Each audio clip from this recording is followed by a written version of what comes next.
السلام علیکم۔ آج کل بچے بہت زیادہ نافرمان ہو گئے ہیں، آپس میں لڑتے جھگڑتے رہتے ہیں، چھوٹی چھوٹی باتوں پر ان کی آپس میں لڑائی ہو جاتی ہے اور ایسے میں جو ہے وہ گھر کا سکون برباد ہو کے رہ جاتا ہے۔ اگر کچھ تھوڑی دیر کے لیے بھی بچے گھر ہونا یا انہیں موبائل کے بغیر بٹھایا جائے تو ایسا ممکن ہی نہیں ہے کہ ان میں لڑائی نہ ہو۔ موبائل ہی وہ خرافات ہے جس سے ہمارے بچے جو ہیں وہ اس قدر جو ہیں وہ چڑچڑے ہو رہے ہیں۔ اگر آپ انہیں کوئی موبائل دے دو تو وہ ایسے اس جگہ پہ ہوں گے جیسے معلوم ہی نہ ہو کہ یہاں پہ کوئی بیٹھا ہوا بھی ہے، لیکن جو ہی آپ ان سے موبائل اپنے کسی کام کے لیے لیں گے، کسی کو کال کرنے کے لیے یا پھر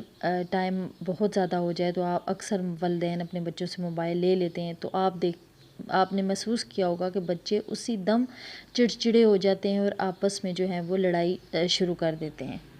اور اگر ایسے میں بڑے بچوں کی جو ہے وہ اصلاح کریں تو بچے آپ ہی سے جو ہیں وہ ناراض ہو جاتے ہیں۔ تو اس حوالے سے ایک بہت ہی پاورفل وظیفہ جو کہ بہت بہت پاورفل ہے اور آزمایا ہوا ہے، آزمودہ ہے، آپ بھی آزما کے اس کو دیکھ لیں، کیونکہ بچوں ہمارے مستقبل ہیں، بچے ہمارا مستقبل ہیں اور وہ اچھے اخلاق کا مالک ہوں گے تبھی جو ہے وہ ایک خوبصورت معاشرہ جو ہے وہ تشکیل پائے گا،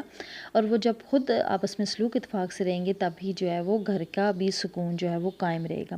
تو اس کے لیے آپ جو ہے وہ اول و آخر 3 بار درود پاک پڑھیں اور 1 بار آپ سورۃ فاتحہ پڑھیں، اور پھر جو ہے وہ آپ 3 بار سورۃ اخلاص پڑھ کے جو ہے وہ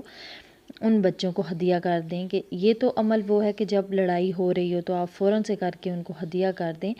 تو اس طرح آپ چند بار کریں گے تو آپ کے بچوں میں جو ہے وہ اللہ پاک کرم کرے گا اور تھوڑے ہی عرصے میں آپ کے بچے جو ہیں وہ آپس میں لڑنا جھگڑنا چھوڑ دیں گے۔ اس کے علاوہ آپ صبح و شام جو ہے ایک تسبیح سورہ اخلاص کی جو ہے وہ پڑھ کے حضرت عمر فاروق رضی اللہ عنہ کی روح کو ہدیہ کر دیا کریں اور ان سے فرمایا کریں کہ میرے بچوں کی اصلاح کریں۔ تو یہ بہت پاورفل تسبیح ہے جو ہے نا، آپ جیسے ہی کریں گے تو آپ کے بچے فرما بردار بن جائیں گے۔